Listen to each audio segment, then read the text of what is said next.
Boys and young men learn early on that being a so-called real man means you have to take on this tough guys. In other words, you have to show the world only certain parts of yourself that the dominant culture has defined as manly. You can find out what those qualities are if you just listen to young men themselves.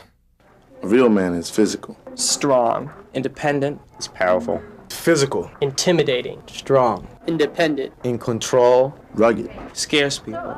Powerful. Respected. Hard. A stud. Athletic. He's muscular. A real man is tough. Tough. Tough. And just as most young men know what our culture expects of a so-called real man, they also know very well what you get called if you don't measure up. To be a real man, to be tough, strong, independent, respected, means fitting into this narrow box that defines manhood.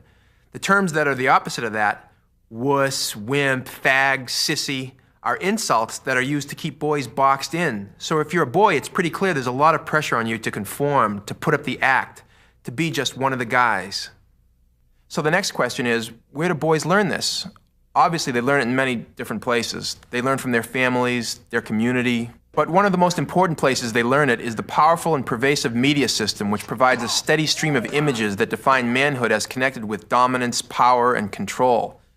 This is true across all racial and ethnic groups, but it's even more pronounced for men of color because there is so little diversity of images of them to begin with in the media culture. For example, Latino men are almost always presented either as boxers, criminals, or tough guys in the barrio, and Asian American men are disproportionately portrayed as martial artists or violent criminals.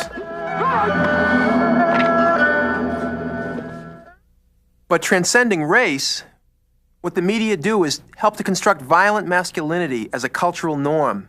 In other words, violence isn't so much a deviation as it is an accepted part of masculinity. We have to start examining this system and offering alternatives, because one of the major consequences of all of this is that there's been a growing connection made in our society between being a man and being violent. In fact, some of the most serious problems in contemporary American society, especially those connected with violence, can be looked at as essentially problems in contemporary American masculinity. For example, over 85% of the people who commit murder are men, and the women that do often do so as a defense against men who are battering them. 90% of people who commit violent physical assault are men. 95% of serious domestic violence is perpetrated by males, and it's been estimated that 1 in 4 men will use violence against a partner in their lifetime. Over 95% of dating violence is committed by men, and very often it's young men in their teens.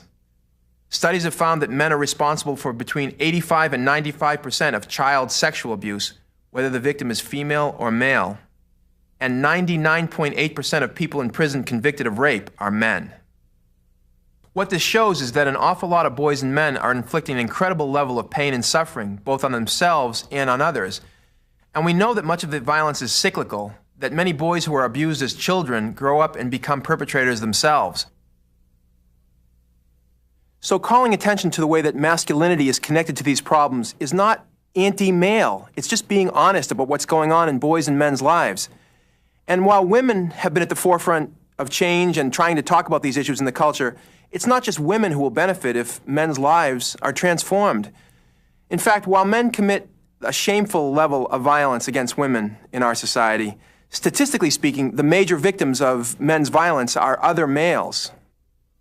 There are millions of male trauma survivors walking around today, men who were bullied as adolescents or abused physically or sexually as children. Thousands more men and boys are murdered or assaulted every year, usually by other men. So men have a stake in dealing with these problems, and not just those of us who have been victims, but also those men who are violent or who have taken on the tough guys. They do so also at the expense of their emotional and relational lives. Some of my friends, they, I don't know, they'll just like walk around like, you know, they're better than everybody and they're tough and all that stuff. And then like I'd be alone with them and they'd be like the biggest baby. If they have like a problem with like a girlfriend or something, they'd be like crying and stuff. But when they're around a lot of people, they've got like that big front. They got to be like, you know, tough. I deal with this front all the time in my own work as an anti-violence educator. I've worked with literally thousands of boys and men on high school, college, and professional sports teams, in the United States military, in juvenile detention centers. I've seen an awful lot of men and young men put on this tough guise. In many ways, they're putting it on as a survival mechanism. They have to do it to survive in whatever peer culture they happen to be in. But putting on the tough guise comes with a cost, and that is a cost in terms of damage to their psyches and their ability to be decent human beings. So it's in everyone's interest to examine masculinity, to pull back the curtain on the tough guy posing and see what's really going on underneath. All of this is going to take a lot of work, and it's not going to happen with just individual boys and men being more reflective about their choices. It's going to have to happen both on a personal and on an institutional level. Everyone has a role to play here, and not just men. While girls and women are not responsible for men's violence, they too have an important role to play, because the tough guise is attractive to men in part because they see many girls and women validating it. Girls and women have to show that they're looking for more in men than bad boy posturing, and in particular, that they value men who reject the tough guys. We also have to work to change the institutions that create our present choices. For example, we need to break the monopoly of the media system that we've been looking at, where mostly rich white men dictate to the whole society the kinds of images and stories of manhood that surround us. Many men today are searching for new, healthier, self-respecting ways of being men in a rapidly changing world. We need to hear their stories too and learn from them.